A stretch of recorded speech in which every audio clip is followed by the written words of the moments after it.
जय हिंद दोस्तों।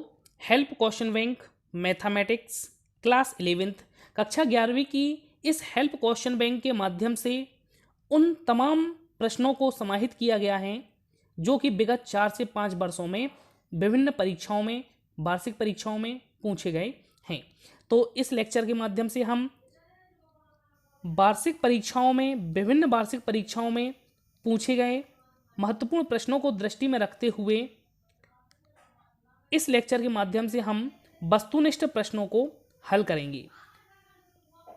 चलिए हम लेक्चर को स्टार्ट करते हैं। यूनिट फर्स्ट सेट्स समुच्चय के बारे में हम इस अध्याय में पढ़ेंगे। सबसे पहले हम इसके अंकों का विभाजन कर लेते हैं कि वार्षिक परीक्षा जो है उसमें अंकों का विभाजन क्या रहेगा। तो यहाँ पर यदि अंकों की बात करें तो एक अंक के अर्थात वस्तुनिष्ठ प्रश्नों की संख्या यहाँ पर 3 होती है। जो परीक्षा में वस्तुनिष्ठ पूछे जाते हैं वो 3 प्रश्न पूछे जाते हैं। यहाँ पर 2 अंक अर्थात अति लघु उत्तरीय 1 प्रश्न आएगा। यहाँ पर 5 अंक अर्थात दीर्घ उत्तरीय प्रश्न 1 आएगा। तो यहाँ पर अंकों की यदि बात करें तो 3 वस्तुनिष्ठ, 2 1 नंबर का और 1 5 नंबर का। तो यहाँ से 10 अंक के प्रश्नों को यहाँ से पूछे जाते हैं। तो जो समुच्चय है अर्थात यूनिट फर्स्ट है हमारी, वह अंकों के आधार पर महत्वपूर्ण यूनिट है। चलिए हम सबसे पहले इन 3 प्रश्नों को देखते हैं जो कि बहुत ही इंपॉर्टेंट हैं। हम वस्तुनिष्ठ प्रश्नों को हम इस वीडियो में हल करेंगे। चलिए पहला प्रश्न है, समीकरण x वर्ग धन x ऋण 2 बराबर 0 का हल समुच्चय रोस्टर रूप में लिखिए। हमें रोस्टर रूप में लिखना है। तो रोस्टर रूप में जब हम दिए गए हल को लिखते हैं तो हम कर्ली ब्रैकेट या मझली कोष्ठक के अंदर उन सभी संख्याओं को लिखते हैं या उन सभी हलों को लिखते हैं जो कि हमें प्राप्त होते हैं। यहाँ पर यदि हम इस समीकरण का x का मान देखें तो x का मान जो है हमें 1 और ऋण 2 प्राप्त होता है। अर्थात हम इन 1 और ऋण 2 को इस मझली कोष्ठक या कर्ली ब्रैकेट के अंदर लिख देती हैं जैसे कि हमने यहाँ पे लिखा है। तो इस तरीके से इस दिए गए समीकरण का रोस्टर रूप में हमें उत्तर प्राप्त हो जाता है। हम दूसरा प्रश्न देखते हैं। दूसरा प्रश्न है, कर्ली ब्रैकेट के अंदर 3 6 9 12 को समुच्चय निर्माण रूप में व्यक्त कीजिए। जैसे कि हमने क्या किया है, रोस्टर रूप में व्यक्त किया है, इसी तरीके से हम क्या करना है, इसको समुच्चय निर्माण रूप में लिखना है। तो हम चूंकि जानते हैं कि किसी भी समुच्चय को हम 2 रूप में लिख सकते हैं। किसमें, एक तो समुच्चय होता है और एक रोस्टर होता है। अर्थात किसी समुच्चय को हम समुच्चय निर्माण रूप में लिख सकते हैं और एक रोस्टर रूप में लिख सकते हैं। तो जैसे कि हमने पिछले क्वेश्चन में देखा कि हमने उसको किसमें, रोस्टर रूप में लिखा था। इस प्रश्न को जो रोस्टर रूप में दिया गया है इसको हमें समुच्चय निर्माण रूप में लिखना है। तो यहाँ पर हम देखते हैं कि जो 3 6 9 12 दिया गया है, यहाँ पर यदि हम देखें कि 3 की ये टेबल है, 3 एकम 3, 3 दूनी 6, 3 त्रिका 9, 3 चौको 12, लेकिन ये 12 तक है। अर्थात 3 का मल्टीपल तो है लेकिन यहाँ पे n, यदि हम इसको 3n लिखें तो n का मान क्या है, 4 तक है। कहाँ से, 1 से लेके 4 तक है। तो हम इसको लिखते हैं कि कर्ली ब्रैकेट मझले कोष्ठक के अंदर लिखते हैं x सच दैट, हम चूंकि जानते हैं कि जब समुच्चय निर्माण रूप में लिखते हैं तो कॉलन लगा के x का मान या y ले सकते हैं, कुछ भी ले सकते हैं, कोई भी हम चर ले सकते हैं, लेकिन कॉलन लगा के हम लिखते हैं कि x बराबर 3n। यहाँ पे हमने क्या लिया है, n लिया है, क्योंकि ये 3 का सब मल्टीपल है, 3 का गुणक है ये। तो यहाँ n बिलोंग कर रहा है कैपिटल n। कैपिटल n यहाँ पे क्या है, नेचुरल नंबर है, प्राकृतिक संख्याएं हैं। लेकिन जो n है, नेचुरल नंबर जो है उसका मान क्या है, n का मान 1 के बराबर है या 1 से बड़ा है, लेकिन क्या है, 4 के बराबर हो और 4 से छोटा है। तो इस तरीके से हम इसको समुच्चय निर्माण रूप में लिख सकते हैं। चलिए अगले प्रश्न को हम देखते हैं। तीसरा प्रश्न है, एक समुच्चय जिसमें एक भी अवयव नहीं होता है खालिस्तान कहते हैं, जो कि 2019 की परीक्षा में पूछा गया है कि एक समुच्चय जिसमें एक भी अवयव नहीं होता है अर्थात वह समुच्चय रिक्त समुच्चय कहलाता है, शून्य समुच्चय कहलाता है। ऐसा समुच्चय जिसमें अवयवों की संख्या शून्य होती है या अवयव नहीं होता है उसको हम शून्य समुच्चय या रिक्त समुच्चय कहते हैं। अगले प्रश्न को देखते हैं। यहाँ है, 2 से भाज्य विषम प्राकृतिक संख्याओं का समुच्चय कौन सा समुच्चय है। हम चूंकि जानते हैं कि 2 से भाज्य विषम प्राकृतिक संख्याओं की बात की गई है। विषम प्राकृतिक संख्याओं की यदि हम बात करें कि 2 से भाज्य होने वाली, तो ऐसी कोई भी संख्या नहीं है जो कि विषम प्राकृतिक संख्या हो और 2 से विभाजित हो, क्योंकि हम जानते हैं कि विषम संख्याएं जो होती हैं 1, 3, 5 होती हैं और इन संख्याओं में 2 से भाग नहीं जाता। इसलिए हम कह सकते हैं यह कैसा समुच्चय है, एक रिक्त समुच्चय है, अर्थात ऐसा समुच्चय जिसमें अवयवों की संख्या क्या होती है, शून्य होती है, तो वह क्या समुच्चय कहलाता है, रिक्त समुच्चय कहलाता है। रिक्त समुच्चय को हम इस तरीके से व्यक्त करते हैं। अगला प्रश्न देखते हैं।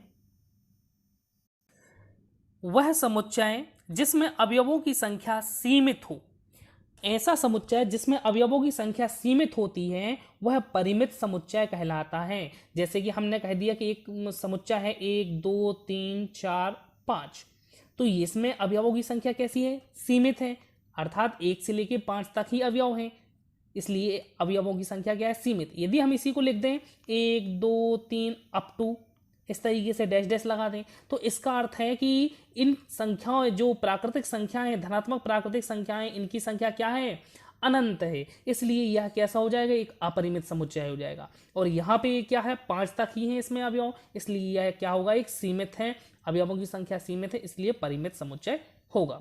चलिए अगले प्रश्न को देखते हैं। प्रश्न है, निम्नलिखित समुच्चयों में कौन परिमित है और कौन अपरिमित है, हमें यह बतलाना है। यदि पहला प्रश्न देखें कि x such that x belongs to n, अर्थात x क्या है, नेचुरल नंबर में बिलोंग कर रहा है, प्राकृतिक संख्याओं में है x का मान, और x ऋण 1 गुणित x ऋण 2 बराबर 0।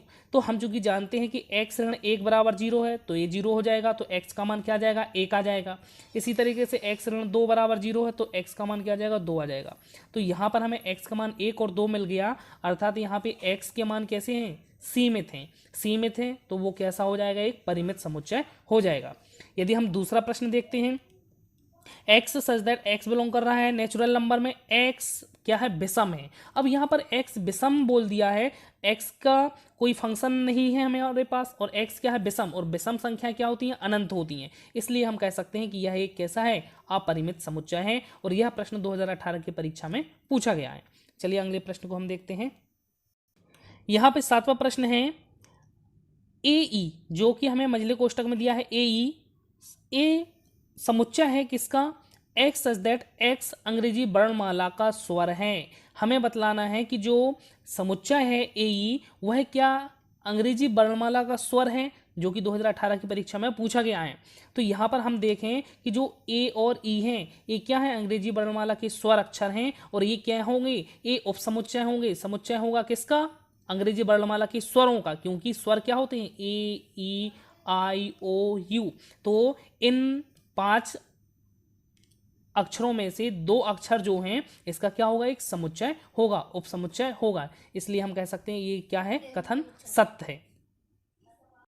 यह 8वां प्रश्न है, यदि x का मान किन्हीं 2 निश्चित संख्याओं a और b के बीच होता है, तब x सच दैट x का मान a से बड़ा है लेकिन b से छोटा है, तब कहलाता है। हमें यहाँ पर संवृत और विवृत अंतराल की बात की गई है कि विवृत अर्थात खुला हुआ अंतराल और संवृत मीन्स होता है बंद अंतराल। तो यहाँ पर जो x का मान है वो कैसा है, a से बड़ा है लेकिन b से छोटा है, अर्थात हमारे लिए x का मान जो दिया गया है ये विवृत अंतराल में दिया गया है, अर्थात इस तरीके से। इसका अर्थ होता है कि a और v इसमें शामिल नहीं है, ए और बी इसमें शामिल नहीं है, इसलिए यह क्या हो जाएगा, एक विवृत अंतराल हो जाएगा, अर्थात खुला अंतराल हो जाएगा, जो कि 2018 की परीक्षा में पूछा गया है। चलिए अगले प्रश्न को देखते हैं। प्रश्न है, वह अंतराल जिसमें अंत बिंदु भी होते हैं, अर्थात x सच दैट x जो है बड़ा या बराबर है a के लेकिन छोटा है या बराबर है b के, अर्थात यहाँ पर बात की गई है अंतराल a और v की, जिसमें a और v भी क्या है, शामिल हैं, इसलिए इसको हम संवृत अंतराल या बंद अंतराल कहते हैं। अगला प्रश्न है, a और v की सभी उपसमुच्चयों की संख्या लिखिए। यदि हम उपसमुच्चयों की संख्या की बात करें तो इसमें कितने अवयव हैं, 2 अवयव हैं, क्योंकि हम जानते हैं कि 2 के ऊपर n की घात होती है उपसमुच्चयों की संख्या, तो 2 के ऊपर n की घात अर्थात 2 के ऊपर 2 की घात 2 दूनी 4, इसलिए हम कह सकते हैं इसके उपसमुच्चयों की संख्या कितनी होगी, 4 होगी। अगला प्रश्न देखते हैं।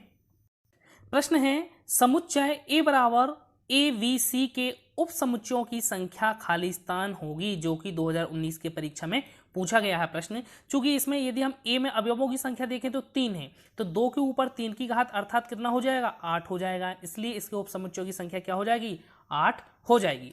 अगला प्रश्न है यदि किसी समुच्चय में 3 अवयव हैं तब उसके उप समुच्चयों की संख्या 8 होगी। तो हमने अभी देख लिया है कि यदि किसी समुच्चय में अवयवों की संख्या 3 है तो 2 के ऊपर 3 अर्थात 8। तो इसलिए हम कह सकते हैं कि यह कथन जो है सत्य होगा। यह प्रश्न 2020 की परीक्षा में पूछा गया है, 2019 में पूछा गया है एक उदाहरण देके, और यहाँ पे बोल दिया गया है 3 अवयव है समुच्चय में, तब सत्य असत्य के रूप में पूछा गया है। तो इस तरीके से प्रश्नों को पूछा जाता है। अगले प्रश्न को हम देखते हैं। प्रश्न है यदि ए बराबर 1 2 3 4 5 समुच्चय में हमें 5 अंक दिए गए हैं और बी जो है 3 4 5 6, तब ए इंटरसेक्शन बी ए सर्वनिष्ठ वी का मान होगा। हमें ए सर्वनिष्ठ वी का मान ज्ञात करना है। सर्वनिष्ठ में वे अवयव आते हैं जो इन दोनों समुच्चयों में कॉमन होते हैं, उभयनिष्ठ होते हैं। हम देख लेते हैं कि जो ए है उसमें 1 है लेकिन इसमें नहीं है, 2 है लेकिन बी में नहीं है, 3, यदि हम 3 देखें तो ए में है, बी में है। यहाँ पे हम ए में देखें 4 है तो बी में भी 4 है, 5 ए में है, बी में भी 5 है लेकिन 6 नहीं है। तो 3 4 5 उभयनिष्ठ हैं, तो हम उसको लिख लेंगे कि जो इंटरसेक्शन अर्थात जो सर्वनिष्ठ होता है उसमें कॉमन अवयव क्या होंगे, 3 4 5। अगला प्रश्न है जो यदि ए बराबर 1 4 6 9 और बी बराबर दिया है 2 4 6 8, तो ए इंटरसेक्शन बी का मान ज्ञात करना है। तो पुनः हम देखते हैं इसमें 1 है लेकिन बी में नहीं है, ए में 4 है लेकिन बी में भी 4 है, तो 4 आ जाएगा हमारा। 6 ए में है, बी में भी 6 है और 9 है, यहाँ 8 है। तो हमारे अवयव जो होंगे 4 और 6 कॉमन है, इसलिए यह इसका आंसर हो जाएगा। देखिए ये प्रश्न 2019 में पूछा गया है। इंटरसेक्शन अर्थात सर्वनिष्ठ का प्रश्न किस में पूछा गया, 2020 में पूछा गया है। तो ये प्रश्न बहुत ही इंपॉर्टेंट है। चलिए अगले प्रश्न को देखते हैं। यह प्रश्न है यदि ए बराबर 1 2 3 बी बराबर 3 4 5, तब ए इंटरसेक्शन बी का मान होगा, जो कि प्री बोर्ड परीक्षा 2020 में पूछा गया प्रश्न है। तो यहाँ पर हम यदि देखें कि इसमें 1 है ए में, बी में नहीं है। अब यदि ए में 2 है लेकिन बी में नहीं है, 3 ए में है, बी में है, तो इसमें हम कह सकते हैं जो इंटरसेक्शन है सर्वनिष्ठ है वह क्या हो जाएगा, 3 हो जाएगा, जो कि हमारा आंसर होगा। ये अगला प्रश्न है यदि बी बराबर 5 तो ए इंटरसेक्शन बी का मान होगा। यदि बी का मान 5 है देखें तो क्या होगा, 5 ही होगा। रिक्त समुच्चय का इंटरसेक्शन क्या हो जाएगा, रिक्त ही हो जाएगा, 5 ही हो जाएगा, जो कि हमें प्री बोर्ड परीक्षा 2020 में पूछा गया है। अगले हम प्रश्न को देखते हैं। प्रश्न है यदि ए बराबर 2 4 6 8 बी बराबर 6 8 10 12, तो ए यूनियन बी ए संघ बी का मान होगा।